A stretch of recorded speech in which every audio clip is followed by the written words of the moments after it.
أشهد أن لا إله إلا الله وحده لا شريك له وأشهد أن محمدا عبده ورسوله أما بعد أعوذ بالله من الشيطان الرجيم بسم الله الرحمن الرحيم Assalamualaikum warahmatullahi wabarakatuh.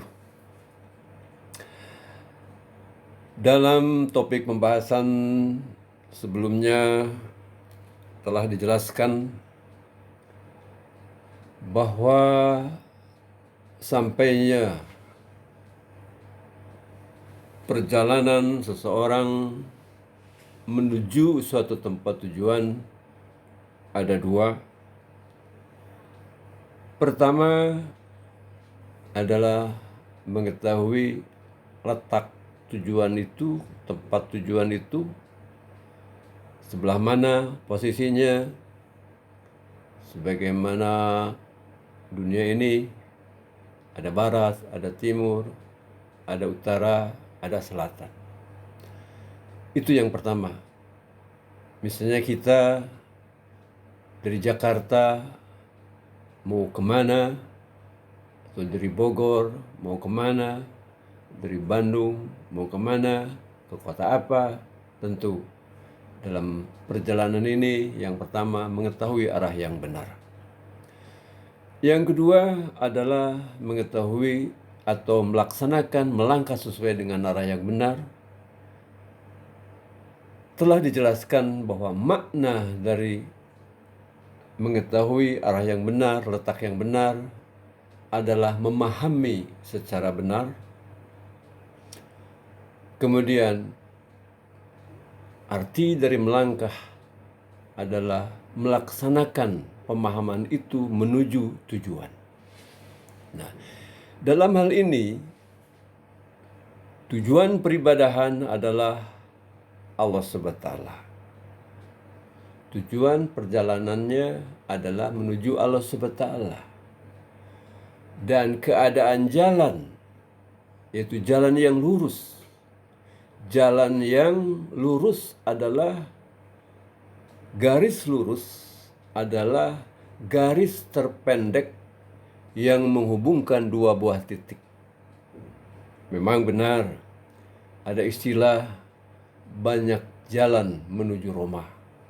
Itu sudah menjadi umum. Tetapi ingat bahwa jalan tempuhan yang paling bijaksana harus jalan yang terpendek. Harus jalan yang lurus. Sebab seandainya pun manusia, misalnya apalagi di permukaan dunia ini, kita menuju kota yang di barat, lalu kita berangkatnya ke timur, bisa saja karena dunia ini bulat, akhirnya sampai juga ke barat. Atau kita ada kota di sebelah utara, lalu kita berangkat ke selatan. Di dunia ini karena bulat bisa sampai ke sana. Cuman masalahnya bukan masalah sampai atau tidak sampainya, bahwa hidup manusia di dunia ini terbatas oleh waktu. Dan perlu juga diketahui bahwa perjalanan di jalan lurus itu, mengapa dikatakan dalam Al-Quran, di dalam surah Al-Fatihah, jalan yang lurus itu adalah suratal mustaqim. Di situ ada kata istiqomah. Nah, arti istiqomah selain lurus, artinya juga teguh. Kenapa dikatakan jalan lurus itu dikatakan suratal mustaqim? Karena untuk menempuh jalan yang lurus, jalan menuju pertemuan dengan Allah Ta'ala itu memerlukan istiqomah, memerlukan keteguhan hati, memerlukan kesiapan untuk menghadapi berbagai macam rintangan. Sebab yang namanya jalan lurus, jalan di jalan agama itu bukan jalan lurus seperti jalan tol. Tetapi jalan lurus tadi penuh dengan berbagai macam keadaan dan situasi. Kadang-kadang ada turunan, kadang-kadang ada tanjakan, kadang-kadang di pinggirnya ada jurang, dan segala macam. Itulah jalan lurus shiratal mustaqim yang untuk menempuhnya diperlukan suatu keteguhan, yaitu keteguhan kepada Allah Ta'ala. Oleh karena itu, contoh terbaik dalam melaksanakan melangkah di jalan yang lurus tadi adalah sebagaimana diajarkan dalam agama Islam, dalam Al-Quran, sebagaimana dicontohkan oleh Nabi Agung Muhammad Rasulullah SAW.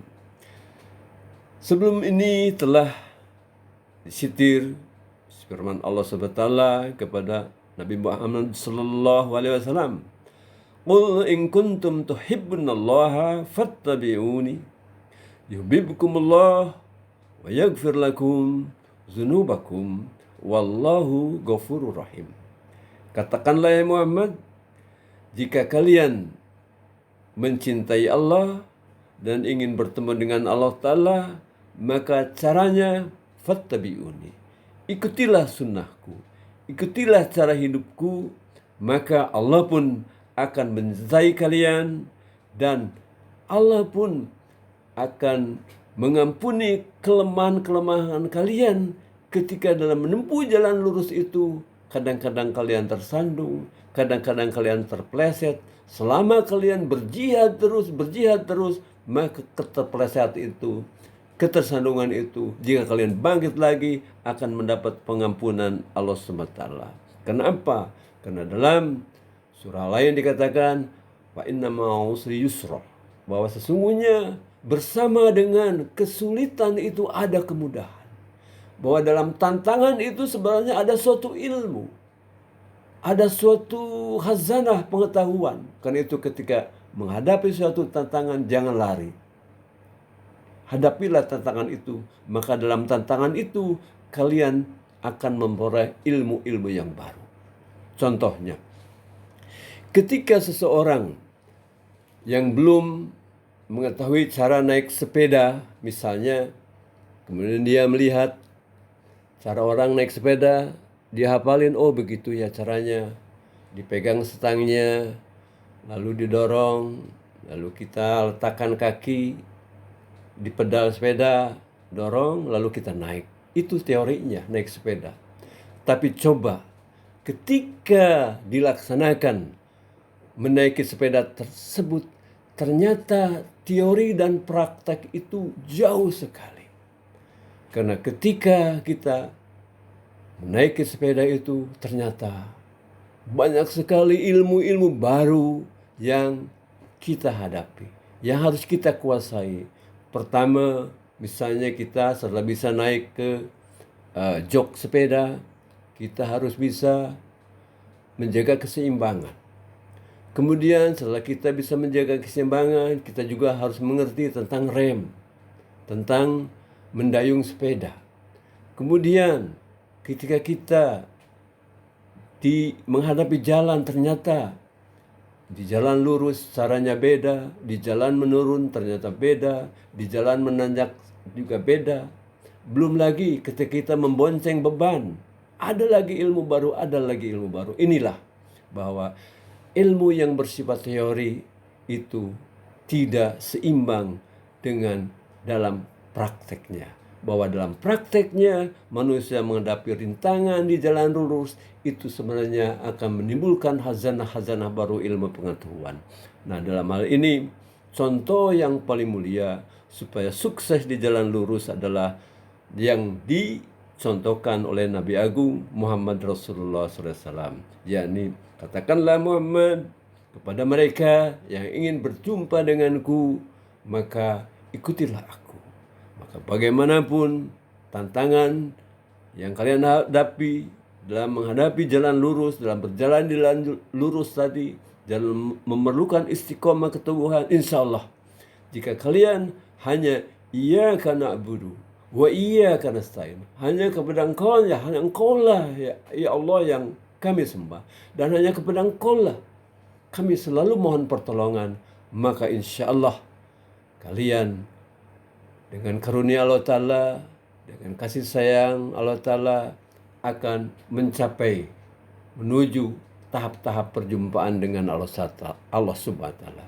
Tapi perlu diingat bahwa perjumpaan dengan Allah Subhanahu wa Ta'ala itu bukan dalam arti ketika sudah bertemu sudah selesai, tidak. perjumpaan dengan Allah SWT merupakan perjumpaan yang memiliki tingkatan-tingkatan yang tidak terbatas. Atas dasar inilah ada satu doa di dalam surah At-Tahrim ayat 9, Rabbana atmim lana nurana faghfir lana. Dikatakan begitu, bahwa ya Allah, sempurnakanlah cahaya kami dan ampunilah kelemahan-kelemahan kami, bahwa menuju kesempurnaan perpaduan dengan nurullah, dengan cahaya Allah, dengan sifat-sifat sempurna Allah Ta'ala itu tidak ada habis-habisnya. Insya Allah masalah ini akan dijelaskan pada kesempatan yang akan datang. Wassalamualaikum warahmatullahi wabarakatuh.